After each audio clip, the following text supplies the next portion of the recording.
kita flashback dulu nih. Di arena pelatihan, ada Kaizo dan Kirana yang masih muda. Nah, mereka berdua sedang latihan dan diawasi oleh ayahnya Kirana.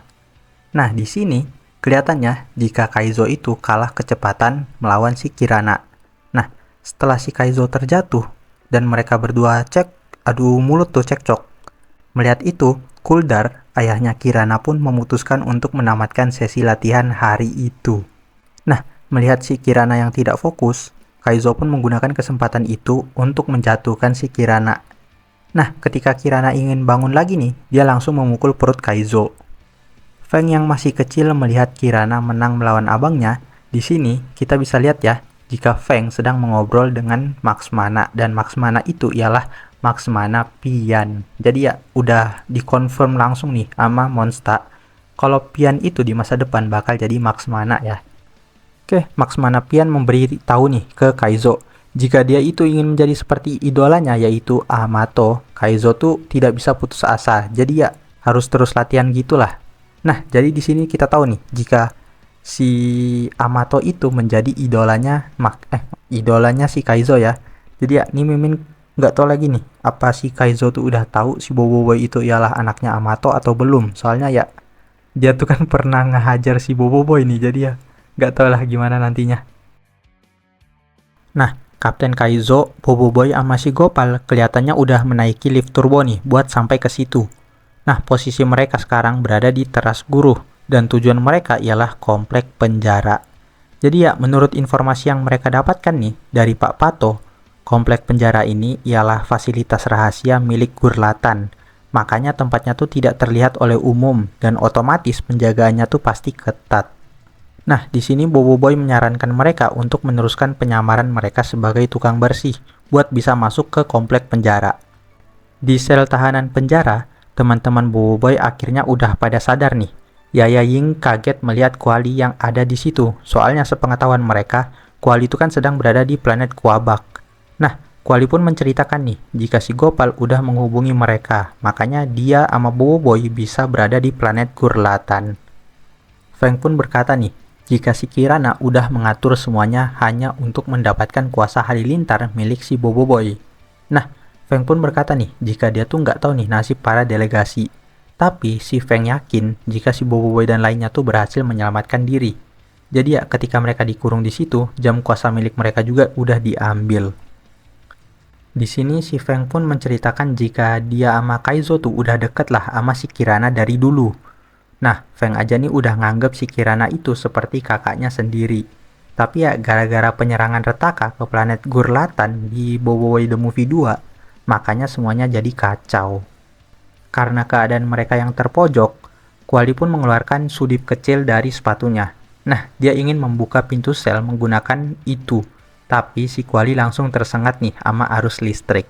Jadi ya udah terkena jebakan Batman lah. Karena si Kuali pingsan, salah satu penjaga di situ pun membuka pintu selnya Kuali untuk mengecek kondisi si Kuali. Tapi di sini dengan cepat si Kuali pun langsung menanduk dagu prajurit itu dan mendorongnya sampai prajurit itu tersengat arus listrik dan tidak sadarkan diri.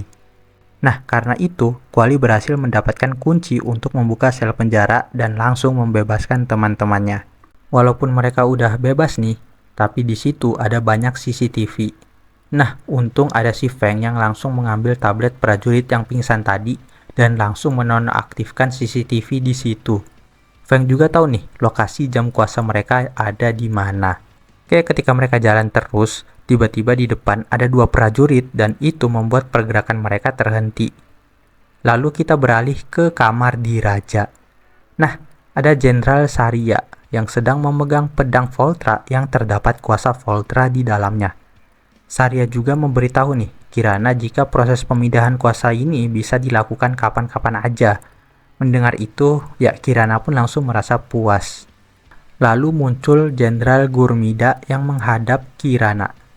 Dia memberitahu Kirana jika Boboiboy, Kaizo, sama Gopal berhasil melepaskan diri dan mungkin sedang menuju ke teras guru. Lalu Gurmida pun memberi keyboard ke Saria. Nah, mendengar informasi dari Gurmida, Saria pun menyarankan untuk menangguhkan upacara pengangkatan Kirana. karena ya mereka tuh harus menangkap Bobo Boy terlebih dahulu. Tapi di sini Kirana tetap yakin untuk terus melanjutkan rencana mereka seperti sebelumnya. Di kompleks penjara, Feng dan yang lain mendengar informasi mengenai upacara pengangkatan Kirana dari prajurit yang ngobrol di situ, 2 prajurit tadi ya. Nah, Feng pun menyarankan mereka buat secepatnya pergi ke ruang penyimpanan senjata buat mendapatkan lagi nih jam kuasa milik mereka. Mereka pun sampai nih di ruang penyimpanan senjata. Di situ banyak senjata canggih. Nah, kemungkinan jam tangan mereka ada di dalam ruangan ini. Nah, di sini si Kuali langsung cepet-cepet nih mencari peralatannya. Soalnya dia membawa satu barang penting, yaitu buah okuat buat si Bobo Boy. Karena ya sebelumnya Bobo Boy kan gak sempet tuh buat makannya, karena mendapat pesan kecemasan dari si Gopal yang berada di planet Gurlatan. Lalu ya tiba-tiba pintu terbuka dan muncul Warden Demo di depan Ying. Dataran istana diraja. Kirana memberikan pidatonya di depan banyak orang dan disaksikan oleh orang luar planet juga. Nah, di sini ada Tok Kasa yang menyuruh Kapten Papa untuk lebih cepat nih, soalnya ya mereka udah kehabisan waktu. Di ruang penyimpanan senjata, mereka diserang Warden Demo. Tapi di situ, Yaya melihat senjata berupa gauntlet dan langsung menggunakan gauntlet itu untuk melawan Warden Demo. Yaya juga menyuruh si Ying untuk menggunakan sepatu yang ada di situ. Jadi ya si Ying tuh langsung pakailah sepatu itu, dan sepatu itu ialah sepatu magnetik. Lalu mereka berdua pun langsung menyerang Warden Demo berbarengan. Nah, Feng juga mendapat nih senjata yang sesuai buat dia. Tapi di sini si Feng melihat Kuali hanya makan dan tidak berniat membantu Yaya sama Ying. Karena menurut si Kuali, Yaya sama Ying tuh terlihat tidak membutuhkan bantuan.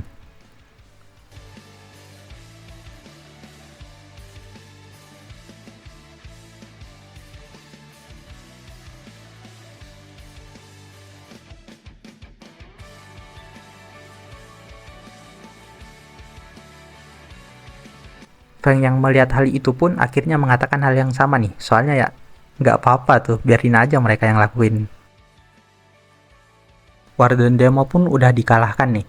Nah, ketika udah dikalahkan, Feng pun langsung mengambil jam tangan kuasa milik mereka yang ada di dalam armornya si Warden Demo tadi.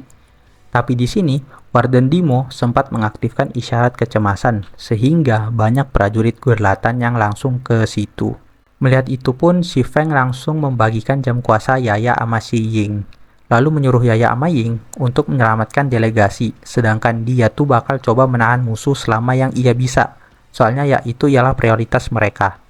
Yaya, Kuali sama Ying pun cabut nih dari situ.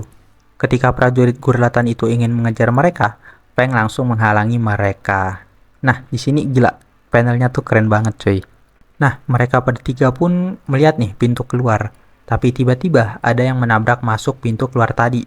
Nah, mereka mengira itu ialah pengawal penjara, sehingga Kuali dan Ying menghajar 2 orang yang udah tergeletak di tanah. Nah, ternyata itu ialah Kapten Kaizo, Bobo Boy, sama Gopal. Untung nih, yang diinjak tuh cuman Bobo Boy sama Gopal aja nih. Soalnya kalau Kapten Kaizo yang diinjak, udah tuh, nggak tahu gimana nasib mereka tuh. Nah, Yaya pun menjelaskan nih mengenai keadaan Feng saat ini yang menghalangi musuh agar mereka tuh bisa kabur tuh dari situ. Jadi ya, Feng juga berkata nih, mereka tuh bakal ketemu lagi nanti di istana utama. Mendengar itu, Kaizo pun udah nggak bisa berbuat apa-apalah, jadi ya pasrah aja gitu. Lalu mereka semua berencana buat menggunakan lift turbo buat sampai ke tapak istana. Nah, beruntungnya mereka udah memiliki kartu keselamatan yang Kuali dapat di dalam penjara. Lalu mereka pun OTW ke lift turbo. Nah, di daerah dataran istana diraja, Yaya memberitahu Kaizo jika hari ini ialah hari pengangkatan Kirana. Nah, Kaizo pun heran nih mengenai hari pengangkatan itu. Lalu Bobo Boy pun menyuruh mereka semua untuk melihat layar yang ada di atas. Nah, di sini Kirana menggunakan sebuah armor, lalu menggunakan pedang Voltra dan mengeluarkan petir merah di langit. Bobo Boy yang melihat itu pun kaget nih dengan apa yang udah Kirana lakukan. Nah, dengan ini Kirana resmi bergelar Maharani Satriantar Kirana, penguasa elemental Voltra. Lalu tiba-tiba ada satu prajurit yang maju ke depan Kirana. Lalu prajurit itu dihalang oleh pengawal Kirana. Tapi ya Kirana menghentikan mereka dan Kirana pun bertanya nih, apa yang bisa Kirana bantu. Prajurit itu pun membuka topengnya dan ternyata itu ialah Feng. Boboiboy dan yang lainnya pun kaget nih melihat hal itu. Jadi ya, ternyata ketika Feng masih di penjara, Kirana udah mencoba untuk mengajak Feng buat bergabung dengannya. Dan akhirnya ya, Feng tuh menjawab pertanyaan itu tuh ya di sini gitu. Feng pun langsung tunduk di hadapan Kirana. Nah, melihat itu, si Kaizo pun langsung maju ke tempat Feng dan meneriaki si Feng mengenai apa yang udah si Feng lakukan. Melihat itu, Jenderal Gurmida langsung memerintahkan prajurit Gurlatan untuk menangkap Boboiboy sama teman-temannya. Soalnya ya mereka tuh udah kelihatan gitu. Sekarang kondisi Boboiboy sama teman-temannya pun berada dalam masalah besar. Dan ya, isu pun berakhir, bersambung. Oke, jadi Mimin pengen terima kasih buat teman-teman yang udah nggak sabar nih buat nunggu lanjutan dari isu sebelumnya.